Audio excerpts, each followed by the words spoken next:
Meus caros irmãos e irmãs, dando continuidade às nossas reflexões sobre o aborto, eu gostaria também de falar alguma coisa sobre a pena de morte. No número 2272 do nosso catecismo, é dito o seguinte: o inalienável direito à vida de todo indivíduo humano, inocente, é um elemento constitutivo da sociedade civil e de sua legislação. De fato, o primeiro dos direitos humanos é o direito à vida. E aqui o nosso catecismo vai citar a instrução Donum Vitae da Congregação para a Doutrina da Fé. E esse documento, Donum Vitae, no seu número 3, diz o seguinte: os direitos inalienáveis da pessoa devem ser reconhecidos e respeitados pela sociedade civil e pela autoridade política. Os direitos do ser humano não dependem nem dos indivíduos, nem dos pais, e também não representam uma concessão da autoridade e do Estado. Esses direitos pertencem à natureza humana e são inerentes à pessoa em razão do ato criador do qual esta pessoa se origina.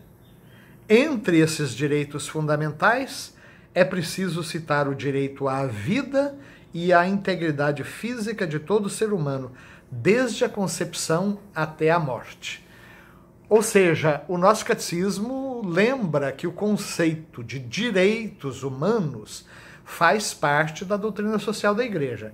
Embora, muitas vezes, os direitos humanos sejam apresentados de maneira abusiva, não concorde com aquilo que pensa a Igreja, mas é fato que pelo simples existir enquanto pessoa humana, independente da sua idade, da sua condição social, da sua saúde física, dos seus dotes, da sua riqueza, essa pessoa tem direitos que lhe são próprios em decorrência do ato criador do qual essa pessoa se origina.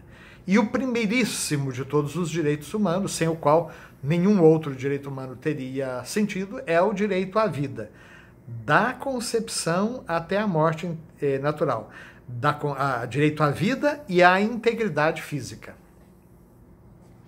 E mais ainda, o nosso catecismo diz que esses direitos devem ser reconhecidos e respeitados pela sociedade civil e pela autoridade política. Eles não dependem dos indivíduos, dos pais, e também não são uma concessão da sociedade e do Estado.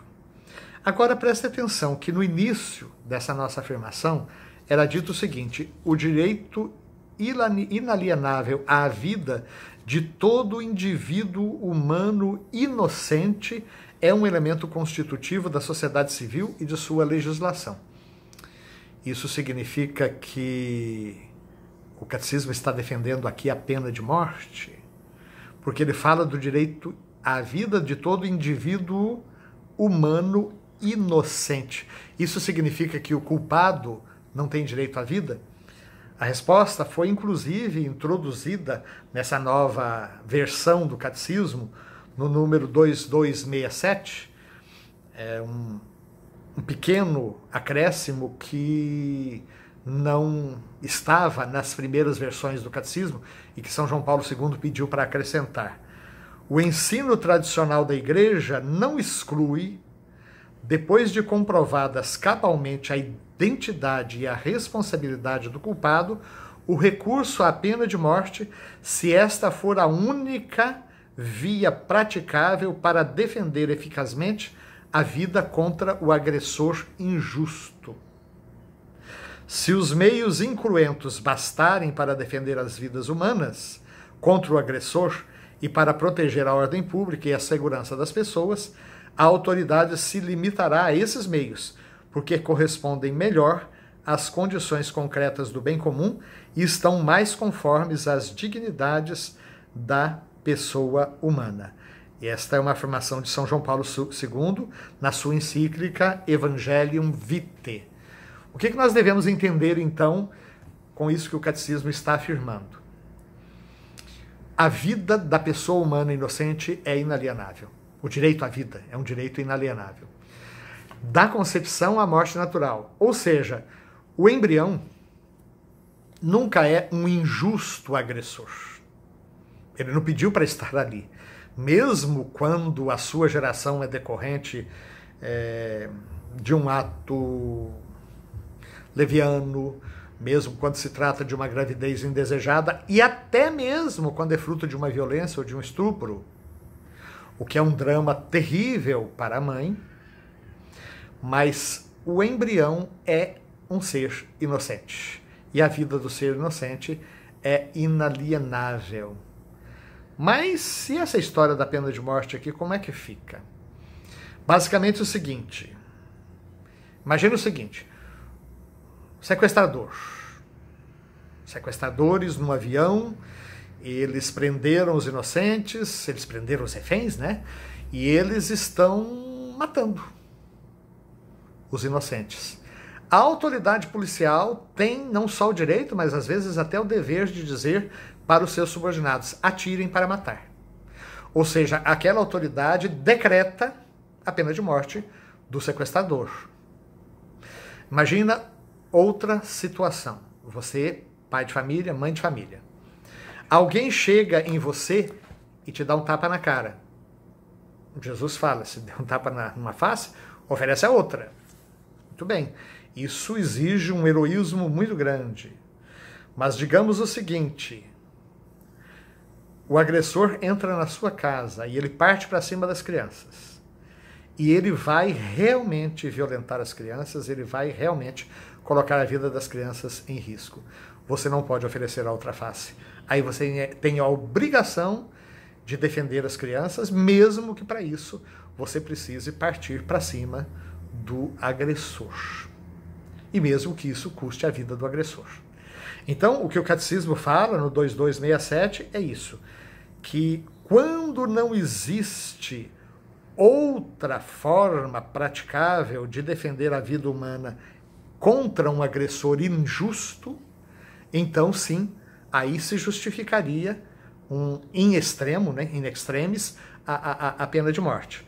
Mas se o camarada já está preso, está lá no corredor da morte, como é nos Estados Unidos, aguardando a execução, aguardando a câmara de gás, aguardando a cadeira elétrica ou uma injeção letal, seja lá o que for, aí está fora do ensinamento do magistério da igreja, porque a sociedade já está protegida. A sociedade, as vidas inocentes já estão defendidas. O agressor já está imobilizado. Então aí não se justifica a pena de morte. Então, nesse sentido, é que nós voltamos à reflexão sobre o aborto no texto que nós estávamos lendo.